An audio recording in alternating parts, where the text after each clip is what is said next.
안녕하세요. 반갑습니다. 과학의 이경석 선생님입니다. 자, 이번 시간부터는 순환에 대해서 알아볼 겁니다. 오늘은 순환계를 이루는 심장과 혈관에 대해서 알아보도록 하겠습니다. 자, 우리가 지난 시간까지 뭘 배웠죠? 그렇죠. 소화계에 대해서 배웠었습니다. 소화계란 무엇이었나요? 자, 소화계는 에너지를 내기 위한 영양분을 흡수하는 기관계를 소화계라고 했었습니다. 자, 그러면 이 흡수한 영양분을 우리 온몸 곳곳에 세포로 전달시켜줘야 되겠죠.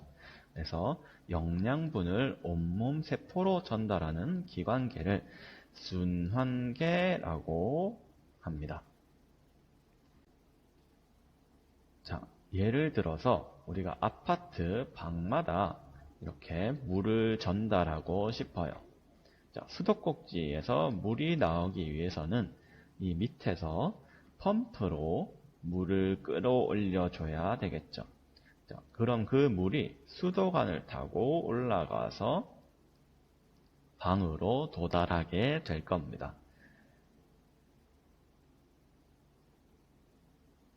자, 이것과 마찬가지로 우리 몸에도 온몸 곳곳으로 영양분을 전달하기 위해서 펌프가 필요합니다. 이 펌프를 심장이라고 그러죠. 그리고 심장에는 수도관이 각각 연결되어 있습니다. 이 수도관을 혈관이라고 그러고요. 이 혈관은 우리 온몸 곳곳에 퍼져 있어서 우리 몸에 있는 세포마다 다 영양분과 산소를 전달할 수 있게 해주죠. 그리고 그것을 실어 나르는 것, 물, 그러니까 물을 혈액이라고 합니다. 그리고 우리는 심장, 혈관, 혈액 이 세 개를 묶어서 순환계라고 그러죠. 자, 오늘은 순환계 중에서 심장과 혈관에 대해서 한번 알아보도록 하겠습니다. 지금 보는 모습은 심장이 뛰는 모습입니다. 심장에서 이렇게 펌프질을 해서 혈액이 이동하는 모습이 보이죠. 자, 심장에서 이렇게 펌프질해서 혈관으로 들어온 혈액이 이렇게 밖으로 나가는 모습이 보입니다.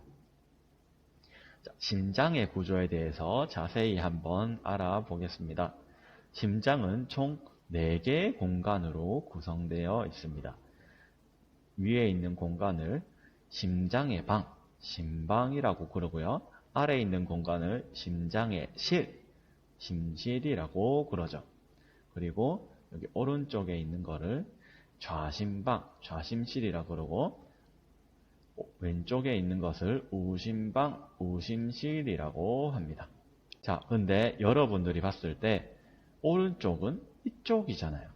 근데 여기가 왜 좌심방, 좌심실이라고 할까요? 자, 그 이유는 이 심장의 단면이 지금 사람의 정면에서 보는 모습이라서 그렇습니다. 그래서 여러분들이 봤을 때 오른쪽과 왼쪽은 각각 여기지만 실제 사람의 오른손, 왼손은 여기죠. 그래서 오른쪽과 왼쪽이 반대로 되어 있는 그림이 되는 겁니다. 자, 이 부분 헷갈리지 않도록 하고요. 우리가 봤을 때가 아니고 실제로 사람의 정면에서 봤을 때 우심방, 우심실, 좌심방, 좌심실이라는 거 꼭 기억해 주세요. 자, 그러면 심방과 심실에 대해서 알아보도록 하겠습니다. 자, 심방은 혈액이 들어오는 장소를 심방이라고 그럽니다. 자, 혈액이 이렇게 들어오고요.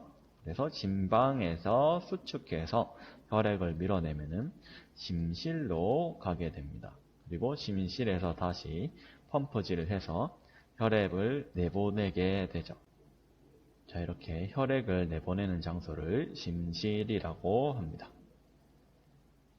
자, 이렇게 혈액이 들어와서 우심방을 거쳐서 우심실로 가고 우심실에서 혈액을 내보내게 됩니다. 자, 근데 심장에 피를 넣고 피가 나가기 위해서는 혈관이 연결되어 있어야 되겠죠. 그래서 여기 연결되어 있는 혈관을 여기 연결되어 있는 혈관 중에서 혈액이 심장으로 들어오는 혈관, 이 혈관을 정맥이라고 그럽니다. 자, 우심방에서 이렇게 피가 들어오고 좌심방에서 이렇게 피가 들어오는 정맥이 연결되어 있습니다. 그리고 각각 방과 실을 거쳐서 심장에서 나가는 혈관을 동맥이라고 합니다. 자, 그래서 피의 흐름을 보면 정맥에서 들어와서 방실을 거쳐서 동맥으로 나가게 되는 거죠. 자, 그 중에서 우심방에 연결되어 있는 정맥에 대해서 한번 살펴보도록 하겠습니다. 우심방에 연결되어 있는 정맥은 온몸을 돌아와서 피가 적은 산소가 적은 혈액이 들어오게 됩니다. 자, 온몸을 돌았기 때문에 온몸을 크게 돌았다 해서 대정맥이라고 부르고요. 이 대정맥을 통해서 들어온 피가 다시 산소를 보충해줘야 되겠죠. 자, 산소를 보충해주려면 어디로 가야 될까요? 우리가 숨을 쉴 때 산소를 받아들이는 공간이 어디죠? 그렇죠. 폐입니다. 폐. 그래서 이 산소가 적은 피를 폐로 보내는데 이것을 폐동맥이라고 그럽니다. 그래서 폐동맥을 통해서 폐로 보낸 다음에 폐를 거쳐서 다시 폐정맥으로 오게 되죠. 자, 폐정맥은 폐에서 산소를 많이 받아왔습니다. 그래서 이 산소를 많이 받아온 피를 좌심방에 넘겨주고 좌심방에서는 다시 좌심실로, 좌심실에서는 다시 온몸으로 보내게 되죠. 자, 온몸으로 보내는 이 동맥을 뭐라고 그럴까요? 그렇죠. 온몸을 크게 돌기 때문에 대동맥이라고 부릅니다. 자, 이렇게 심장을 살펴보면 방에서 실로 피를 보내고 실에서 동맥으로 피를 보내게 됩니다. 자, 그런데 방에서 실로 보내고 실에서 동맥으로 보낼 때 이 피가 역류할 수도 있잖아요. 펌프질을 하면은 반대로 갈 수도 있습니다. 혈액을 반대로 가지 못하기 위해서 막아주는 것을 판막이라고 그럽니다. 판막은 방과 실 사이에 그리고 실과 동맥 사이에 판막이 존재해서 얘네들이 역류하지 못하도록 하는 역할을 합니다. 자, 심장이 펌프질하는 모습을 한번 살펴보겠습니다.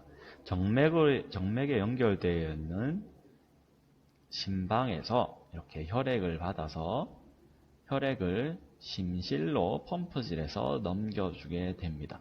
그 과정에서 이렇게 판막이 닫히면서 역류하지 못하도록 하고요. 심방에서 다시 펌프질을 해서 동맥으로 넘겨주게 됩니다. 역시 이 과정에서 판막이 역류하는 것을 막아주게 되죠. 자, 여기서 심실은 피를 멀리 보내야 되기 때문에 근육층이 두껍게 되어 있습니다. 여러분들 근육이 두꺼울수록 좀 더 큰 힘을 낼 수가 있겠죠. 그래서 심실의 근육이 두껍습니다. 자, 심실은 피를 멀리 보내야 되기 때문에 두꺼운 근육층으로 구성이 되어 있고요. 특히 좌심실은 어디로 피를 보냈죠?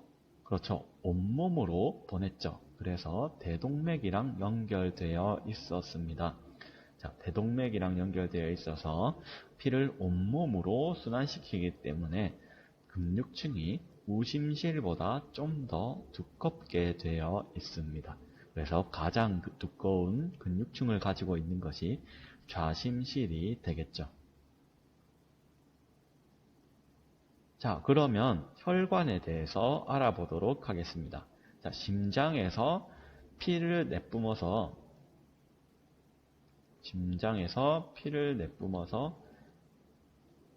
온몸을 돌기 위해서 혈관에 연결되어 있습니다.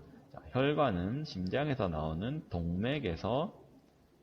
동맥으로 연결되어 있고, 이 동맥이 모세혈관을 거쳐서 정맥으로 이렇게 심장으로 되돌아오게 됩니다. 자, 동맥은 심실에서 센 압력으로 피를 밀어주기 때문에 두꺼운 근육층으로 보호가 되어 있습니다.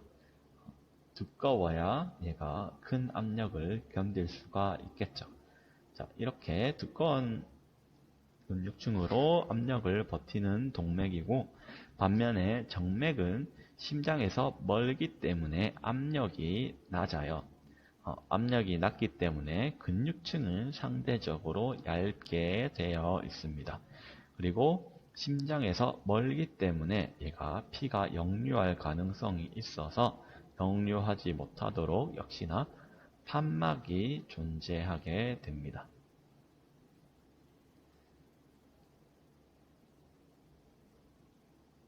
자, 피가 동맥을 거쳐서 모세혈관에 가서 온몸 곳곳으로 산소와 영양분을 나눠주게 됩니다. 모세혈관에 대해서 좀 자세히 알아보도록 하겠습니다. 자, 모세혈관. 모세라는 말이 무슨 뜻일까요? 모세. 자, 여러분, 모세관 현상 혹시 기억하나요? 이렇게 얇은 관에서 물이 올라가는 현상을 모세관 현상이라고 했었습니다. 이때 모세라는 뜻은 털무자에 간을 세자 해서 털처럼 가는 관을 모세관이라고 했었습니다. 그래서 모세혈관도 마찬가지로 털처럼 아주 미세하게 가는 혈관을 모세혈관이라고 합니다. 자, 모세혈관에서 피가 오게 되면은 산소와 영양소를 나눠주고 이산화탄소와 노폐물을 수거해 갑니다. 이렇게 영양분과 물질의 전달이 일어나는 것이죠. 자, 이 물질의 전달이 일어나기 위해서는 혈액이 빠르게 흘러야 될까요? 천천히 흘러야 될까요? 그렇죠. 혈액이 천천히 흘러야 됩니다. 그렇기 때문에 모세혈관은 얇게 되어 있습니다. 정맥보다 훨씬 얇게 모세혈관이 형성되어 있습니다. 자, 이 혈관이 얇아지면은 아주 천천히 흐르게 됩니다. 자, 천천히 흐르게 되기 때문에 물질의 교환이 일어날 수가 있는 것이죠. 그리고 이 물질들의 교환이 다 일어났기 때문에 다시 정맥에서 합쳐지면서 아까보다는 좀 더 빠른 속도로 심장으로 다시 되돌아오게 되는 겁니다.